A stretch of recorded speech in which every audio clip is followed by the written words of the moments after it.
नमस्कार, जोहार। चलिए जानते हैं झारखंड सुबह की ताज़ा खबरों को। लेकिन उससे पहले अगर आपने अभी तक इस चैनल को सब्सक्राइब नहीं किया तो सब्सक्राइब कर लें, जिससे कि आपको झारखंड सुबह की ताज़ा खबर रोजाना मिलती रहे।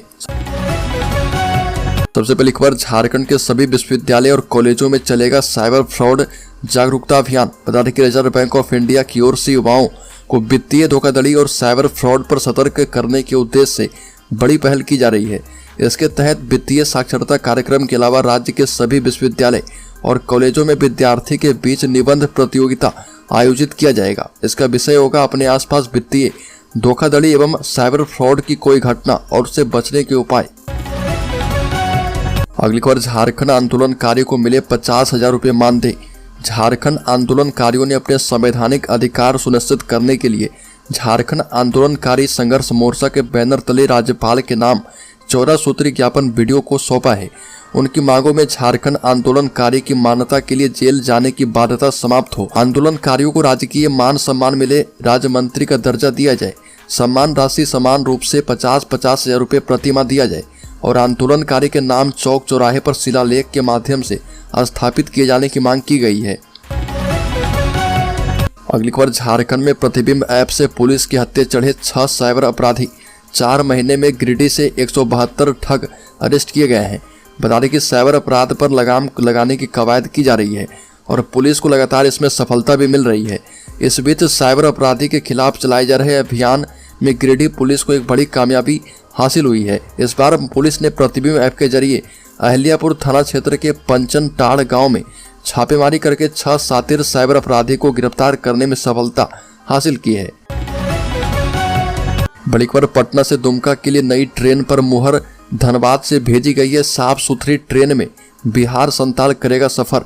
चुनावी साल में सौगातों की बौछार लगी है, लेकिन धनबाद के साथ चुनावी साल में भी सौतेलापन कम नहीं हुआ है। नई ट्रेन मिली नहीं, उल्टा धनबाद की सबसे लोकप्रिय ट्रेन गंगा दामोदर एक्सप्रेस के रैक से पटना से दुमका के लिए नई ट्रेन पर मुहर लग गई है। अब तिथि का ऐलान भी किया गया है। दुमका से 24 और पटना से 25 जनवरी से नई ट्रेन चलेगी। 24 जनवरी को दुमका में इस ट्रेन का उद्घाटन किया जाएगा। इसे लेकर पूर्व रेलवे ने पूर्व मध्य रेल के मुख्य यात्री परिवहन प्रबंधक CPTM को समय से रैक उपलब्ध करवाने का पत्र जारी कर दिया है। अगली खबर, झारखंड के मुख्यमंत्री को ईडी का समन। हेमंत सोरेन के पक्ष में राजभवन का घेराव करेंगे आदिवासी संगठन। मुख्यमंत्री हेमंत सोरेन से ईडी 20 जनवरी को उनके सरकारी आवास पर आकर पूछताछ करेगी। हेमंत सोरेन को ईडी के समन के विरुद्ध आदिवासी संगठन ने नाराजगी जाहिर की है। आदिवासी संगठनों का आरोप है कि जनता के द्वारा निर्वाचित सरकार को अस्थिर करने की साजिश की जा रही है। ईडी की कार्रवाई के विरुद्ध आदिवासी जन संगठनों ने 19 जनवरी को राजभवन घेराव का आह्वान किया है। इसके लिए करमटोली स्थित घुमकुड़िया भवन में रणनीति बनेगी। अगली खबर, झारखंड में बालू की होम डिलीवरी के लिए बनेगा सैंड टैक्सी पोर्टल। रांची में बोले कृषि सचिव अबू बकर सिद्दीकी। झारखंड सरकार अनूठी पहल शुरू करने जा रही है। राज्य में बालू की होम डिलीवरी शुरू की जाएगी। इसके लिए बाकायदा सैंड टैक्सी पोर्टल बनाया जाएगा। कृषि पशुपालन एवं सहकारिता विभाग के सचिव अबू बकर सिद्दीकी ने पत्रकार को यह जानकारी दी है। राज्य के सूचना भवन में आयोजित प्रेस कॉन्फ्रेंस में उन्होंने विभाग की 4 साल की उपलब्धि गिनाई है और कहा कि 4 साल में सरकार ने 6.5 लाख नए किसानों को किसान क्रेडिट कार्ड यानी KCC से जोड़ा है। इस दौरान 11,960 करोड़ रुपए DMFT कोष में जमा किए हैं। बड़ी खबर, आंगनबाड़ी सेविकाओं को अब मिलेगा स्मार्ट मोबाइल फोन। झारखंड सरकार लेकर आई है एक और योजना। झारखंड सरकार राज्यवासी के लिए कई योजना लेकर आ रही है, जिसमें पेंशन योजना, अबुआ आवास योजना आदि शामिल है। वहीं अब हेमंत सरकार आंगनबाड़ी सेविकाओं के लिए योजना लेकर आई है और बता दें कि 10,000 से ज्यादा आंगनबाड़ी केंद्रों के भवन का निर्माण DMFT CSR फंड के तहत करवाने की योजना है। केंद्र में LPG सिलेंडर, वाटर प्यूरिफायर और स्मार्ट TV आदि जैसी सुविधा सरकार देगी। इसके साथ ही 29,000 से भी ज्यादा सेविकाओं को स्मार्ट मोबाइल उपलब्ध करवाया जाएगा। एक और बड़ी खबर, अब घर बनाना होगा आसान। झारखंड में बालू की होगी अब होम डिलीवरी। झारखंड में बालू की होम डिलीवरी की जाएगी। इसके लिए पोर्टल पर ऑर्डर देना होगा। खान विभाग के द्वारा पोर्टल विकसित किया जा रहा और पोर्टल पर ऑर्डर मिलने के 48 घंटे में आपूर्ति की जाएगी। खान एवं भूतत्व विभाग के सचिव अबू बकर सिद्दीकी ने बताया कि तेलंगाना की तर्ज पर राज्य में बालू की होम डिलीवरी की व्यवस्था की जा रही है। इसके लिए झारखंड खनिज विकास निगम के द्वारा सैंड टैक्सी पोर्टल को मार्च 2024 तक लागू किया जाएगा। बालू पहुंचाने के लिए इस पोर्टल पर ट्रैक्टर मालिकों का पंजीकरण भी किया जाएगा। एक और बड़ी खबर, लोकसभा इलेक्शन के लिए झारखंड में बीजेपी की बड़ी तैयारी। 16 फरवरी को दिल्ली में तय होगा सांसदों का टिकट। फरवरी के दूसरे सप्ताह से भारतीय जनता पार्टी की राष्ट्रीय परिषद की बैठक नई दिल्ली में आयोजित होगी। लोकसभा चुनाव की घोषणा से ठीक पहले होने वाली इस बैठक में झारखंड से भी 250 नेता कार्यकर्ता शामिल होंगे। जिला परिषद स्तर के कार्यकर्ताओं के इस जुटान में लोकसभा चुनाव के लिए पार्टी प्रत्याशी पर चर्चा करेगी और इस दौरान दिए जाने वाले फीडबैक पर विचार किया जाएगा। बड़ी खबर, ट्रेन के जनरल कोच में 5 बच्चों के साथ सफर कर रही थी 2 महिलाएं। आरपीएफ को हुआ शक तो फिर सामने आई बड़ी सच्चाई। बता दें कि 2 सगी बहनों ने मासूम का अपहरण किया और उसे कालका एक्सप्रेस से लेकर दिल्ली जा रही थी। सूचना आरपीएफ कंट्रोल रूम पहुंची तो प्रयागराज जंक्शन पर छापेमारी करके दोनों को पकड़ा है और बच्चे सुरक्षित मिल गए हैं। घटना झारखंड के कोडरमा जिले से जुड़ी है। यहाँ के रहने वाले 5 साल के आर्यन को दोनों बहनों ने अपहरण किया था। योजना ये थी कि दिल्ली पहुंचने के बाद बच्चे के स्वजन से फिरौती मांगी जाए और अगर पैसे ना मिले तो बच्चे को बेच दिया जाए। बड़ी खबर, मोदी, राहुल और हेमंत सोरेन धनबाद से फूकेंगे झारखंड में चुनावी बिगुल। कोयलांचल पर टिकी रहेगी पूरे देश की नजर। प्रधानमंत्री नरेंद्र मोदी एवं कांग्रेस के पूर्व अध्यक्ष राहुल गांधी 15 दिनों में धनबाद से पूरे झारखंड में लोकसभा चुनाव को लेकर बिगुल फूकेंगे।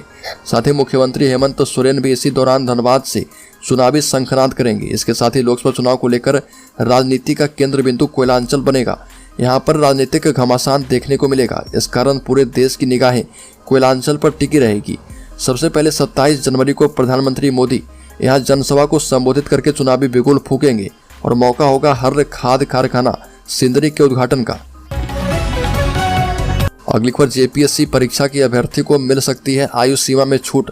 बता दें कि झारखंड सिविल सर्विस परीक्षा की तैयारी कर रहे सभी कैंडिडेट्स के लिए यह एक काफ़ी बड़ी खुशखबरी साबित हो सकती है। कुछ ही समय में राज्य सरकार परीक्षा में शामिल हो रहे सभी कैंडिडेट्स को काफ़ी बड़ी राहत दे सकती है। सूत्रों की मगर माने तो जारी होने जा रहे सिविल सर्विसेज अपॉइंटमेंट एडवर्टीजमेंट में कैंडिडेट को मैक्सिमम एज लिमिट में छूट दी जा सकती है।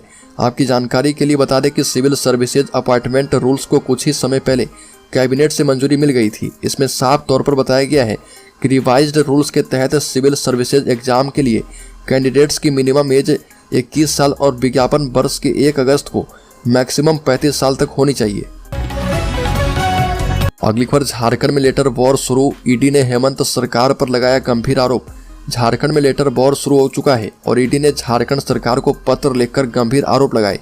ईडी ने पत्र में लिखा कि धन शोधन की जांच में उसका कोई कानूनी अधिकार नहीं है। दरअसल ईडी ने झारखंड सरकार को पत्र लिखकर उस पर केंद्र की शक्तियां हड़पने की कोशिश करने का भी आरोप लगाया।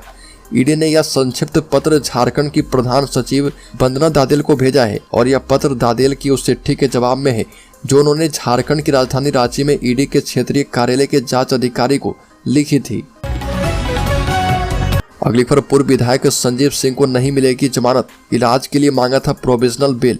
एम्स में चल रहा इलाज, कोर्ट ने खारिज कर दी है याचिका। झरिया के पूर्व विधायक संजीव सिंह को जमानत नहीं मिलेगी। झारखंड हाईकोर्ट में जस्टिस रंगन मुखोपाध्याय की कोर्ट ने सुनवाई के बाद याचिका को खारिज कर दिया। दरअसल संजीव सिंह की ओर से दायर जमानत याचिका में कहा गया था कि वो गंभीर रूप से बीमार हैं, ऐसे में उन्हें बेहतर इलाज करवाने के लिए 30 दिनों का प्रोविजनल बेल दिया जाए। और इसी याचिका पर सुनवाई के दौरान कोर्ट ने जानना चाहा था कि पूर्व विधायक संजीव सिंह का एम्स में इलाज शुरू हुआ है या नहीं। बड़ी खबर, ईडी के खिलाफ राज्य में विरोध हो रहा और राजनीति भी तेज है। झारखंड के मुख्यमंत्री हेमंत सोरेन को ईडी के समन पर प्रदेश में बयानबाजी तेज है। इसे लेकर प्रदेश के कांग्रेस और झारखंड मुक्ति मोर्चा नेताओं का मानना है कि ईडी के खिलाफ प्रदेश की जनता में आक्रोश है और इससे राज्य की कानून व्यवस्था पर असर पड़ेगा। सत्ताधारी पार्टी के नेताओं के बयान पर अब राज्यपाल सीपी राधाकृष्णन ने प्रतिक्रिया दी है और ईडी के खिलाफ बढ़ रहे आक्रोश के सवाल पर कहा कि राज्य में कानून व्यवस्था पर असर क्यों पड़ेगा और इसको देखना मुख्यमंत्री का ही काम होता है। अगली खबर, ठेठई टांगन में हाथी ने तोड़ दिए 4 घर झुंड से। बिछड़ा हाथी एक गांव से दूसरे गांव भटक रहा है। कई गांव में दहशत है। सिमडेगा जिले के ठेठई टांगर थाना क्षेत्र में जंगली हाथियों का आतंक लगातार जारी है और रात भी झुंड से बिछड़ा हाथी, एक जंगली हाथी सेमर कुदर के विभिन्न टोलों में आतंक मचाते हुए 4 घरों को ध्वस्त कर दिया। साथ ही घर में रखी अनाज एवं अन्य सामग्री को काफी नुकसान पहुंचाया। घटना के बाद जुटे ग्रामीणों ने मशाल के सहारे हाथी को खदेड़ा तो वह केसर की ओर जंगल में जा घुसा और झुंड से बिछड़ा उक्त हाथी पिछले लगभग एक सप्ताह से ठेठई टांगर प्रखंड के किरेया जोराम दुमकी एवं राजबासा पंचायत में आतंक मचाए है। बड़ी खबर लातेहार में उग्रवादियों ने घर में बम लगाकर धमाका कर दिया और बम ठीक से नहीं फटा।